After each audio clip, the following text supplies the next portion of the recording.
Conservative New Media viewers, Jeremy Lin fans around the world, what's up? It's me, BFE Paul F. Villarreal, the NBA expert. We're here to discuss the Brooklyn Nets 126-98 victory tonight over the Phoenix Suns in Brooklyn, New York.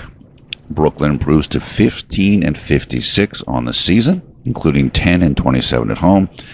Phoenix falls to 22-50 on the year. Now, let me just say, I did not get to make a video for game number 70. Sorry about that. The win over Detroit, in which Brook Lopez hit the game-winning shot. I just didn't have a chance to watch the game, so I couldn't make a video about it because I wasn't able to see it.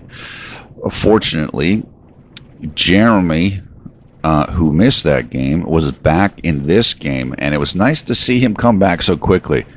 I was not sure if they would hold him out for a little bit longer because they wanted to evaluate some of the younger players, but that did not happen. It reminded me of the situation when Jeremy was in Los Angeles where he had a knee issue late in the season, but there was some there was some thinking that maybe they were maybe Jeremy could have played, basically, but because they wanted to take a look at other guys, maybe that wasn't what happened. At least that's my understanding of how things went in the last couple games with the Lakers. I might be wrong about that. Maybe Jeremy was really hurting, and that's why he didn't play the last 5 or 6 games or whatever it was. But that's just my recollection of what seemed to be happening in that season. However, that's not the case here. Jeremy was back, and he was important in tonight's victory. What happened in the game was Phoenix started out really well, and they got a 15-point lead in this game, early on. First quarter, second quarter, the Nets were down and they were struggling. And then late in the second quarter, the starters came back in. Jeremy came back in among them. And then Brooklyn started to really put on the afterburners, and they caught up to Phoenix, and they just started putting them in the rearview mirror relatively quickly, and that really took place in the second half of this game. But Jeremy himself was very big in the second quarter and in the third quarter. He ended up not playing in the fourth quarter because they didn't need him, and the game was a blowout. And that's good because Brooklyn is playing tomorrow. So they have a back-to-back, and you want to be able to rest your starters if you can, and Brooklyn was able to do that in this game. Jeremy scored a lot in the second quarter, and then he passed the ball and moved the ball a lot in the third quarter. So he really, in those 2 quarters, dominated, and in 2 different ways. The scoring in the second and the passing in the third quarter. So the statistics for the game, individual statistics, the bench ended up doing well in this game, and they got extended playing time. But it's really nice to see some of the younger guys and the new acquisitions doing well. KJ McDaniels, 16 points and 8 rebounds. I mean, like I said, this guy's looking like a very solid acquisition. I'm not surprised by that because there was a lot of high hopes for him when he came out in the draft. And there were a lot of higher ratings, and he's very athletic, and he's starting to be able to show what he can do. And he was actually the player of the game on the Yes Network broadcast. So that was good to see. I'm happy for him. Archie Goodwin, 12 points, 3 rebounds, and 3 assists, and Archie only played 8 minutes. So that's another end-of-the-bench guy, new acquisition, who's starting to get some things done. Spencer Dinwiddie, 6 points, 4 rebounds, 2 assists. Isaiah Whitehead, 11 points, 4 rebounds, 3 assists. Justin Hamilton got some playing time tonight. He scored 10 points. The last 3 men off the bench tonight were Archie Goodwin, Justin Hamilton, and Andrew Nicholson. Now, Archie has been kind of pushed down to the third point guard now that Jeremy's back. So he is behind Jeremy, and he is behind Spencer Dinwiddie. But he's doing well for himself in the limited minutes that he's playing, and that's good to see. Also good to see Justin Hamilton get a little bit of playing time because he's kind of been bumped out of the rotation by Quincy Acee. Speaking of Quincy Acee, 12 points, 3 rebounds, 4 assists. Andrew Nicholson did not score in the 6 minutes that he played. Trevor Booker, 14 points, 8 rebounds off the bench. Karis LeVert, now we get to the starters.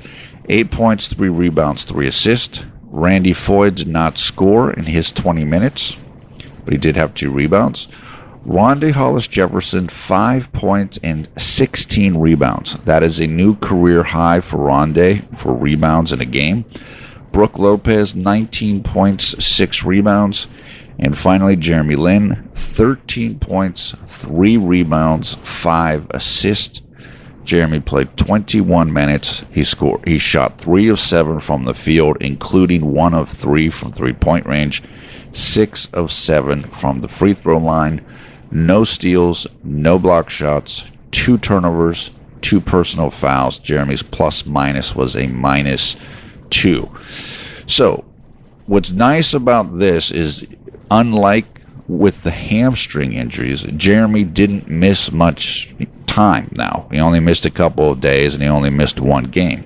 So he was able to come back, and he still has his conditioning, and he still basically has his rhythm. And as I said, he looked very good in this game. And he had 5 assists, but the would-be assist number, which I've explained in other videos, is at least 8. So I have it 8+ because I missed some of the first quarter of this game. So Jeremy had at least 8 other plays where they could have been assists. So, and particularly in the third quarter, I mean, he was just controlling everything with his passing ability and getting into the defense and breaking down the defense and then kicking it to guys. So I thought Jeremy played terrific. And as we've talked about earlier this season, when you look at Jeremy's statistics, it's more important to look at like a per 36 minutes type of a situation rather than per game. And he only played 21 minutes in this game, so the stats don't look that impressive. But when you kind of carry them out or extend them into a 36-minute time frame, then you get more of a picture of where he's really at, particularly given how many injuries he's had this year, and so how many kind of minute restricted games he's had to play this season. So I thought he looked really good. 2.5 to 1 assist to turnover ratio, and as I said, that could have been much higher if some of the assist had been, or the would-be assist had been converted. Shot the ball pretty well, and he controlled the game. I mean, he did what he wanted to do in the second and third quarters. There was a period during the second quarter where he scored 11 of the Nets' 13 points in a stretch. So basically, it was during that stretch of time, it was Jeremy Lin 11, rest of the Nets 2 points in that stretch. He just decided to take over and score, and that's what he did, and he did it really well. And then, as I mentioned, in the third quarter, he just decided to pass the ball a bit more, and he did it, and it worked really, really well. And as far as the Suns go, look, I think they have maybe the 3rd worst record in the league, behind the Nets and behind the Lakers, I believe. They're experimenting with their roster and their rotation right now. They're examining guys. I think they've shut down Eric Bledsoe and a couple of other players so that they can give their younger players more experience. It was said during the broadcast by Ian Eagle that tonight's Phoenix starting lineup was the youngest in NBA history, with an average age of 21 years and 14 days. So basically, the Suns are going with the young guys, giving them experience, and just kind of letting them build up some playing time, get their feet wet, and just develop in a way that you might not be able to do if and when the team is more competitive. So the Nets are doing some of that, but not in the same way. They aren't going with young guys necessarily. They're going with newer guys, or they're trying to work in playing time for the newer guys. KJ McDaniels, Andrew Nicholson, and Archie Goodwin, just to see what they have. And you can only really measure that in games, which is why you see teams doing this type of thing. And that's really the best evaluation you can get. And that's what's happening right now for the Suns in particular. And for other teams like the Nets and maybe some other teams that are falling out of the playoff race. Okay, that's pretty much it. The notes I have for the game are very short. I already put that Lin went on a scoring burst in the second quarter. Mentioned that Rondae Hollis-Jefferson had a career high in rebounding. And finally, my third and final note of the night was that Jeremy dominated in the second and third quarters, as I mentioned previously. So, great stuff. Win. The other thing I should say, I can't remember if I mentioned already, this is the first time all season that Brooklyn has won 2 games in a row. And they are now 6-9 since the All-Star break, are the Nets. So they have improved considerably. And I'll say the first 2 games after the All-Star break, Brooklyn lost. So really, since like that period of time, the Nets are 6-7. They're basically right around 500. They have improved markedly. They're much more competitive, and now the newer guys are starting to get kind of a bit of a feel and a bit of a rhythm and a flow. So it's getting even better and better. This is great. It's great for the team. It's great for the new guys.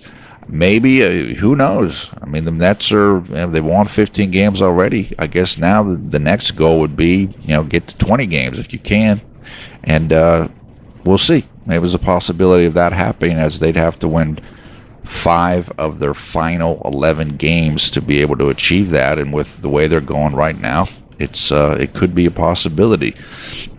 So let's talk about the next game, which I mentioned earlier. That game will take place tomorrow, Friday, March 24th, here in the United States. It will be in Washington, D.C., against the Washington Wizards. The game will take place at 7 p.m. here in the East Coast.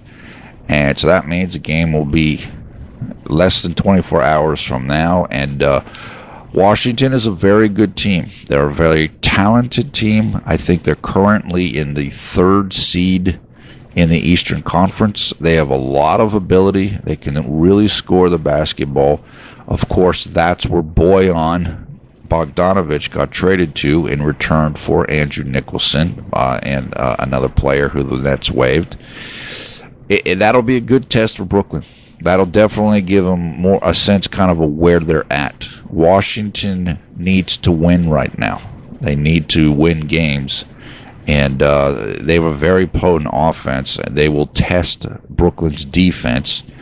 But it will be a good opportunity for Brooklyn. And because the starters didn't have to play heavy minutes tonight, that gives them a good running start for tomorrow night's game. So I'm very eager to see how Brooklyn does in that game. And look, as I said, let's just keep going.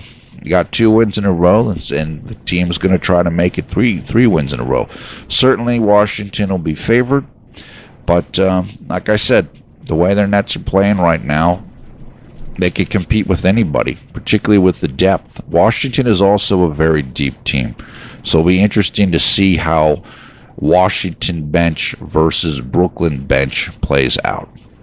Okay, that's pretty much it for tonight. Hope you're having a great night or a great day wherever you are around the world.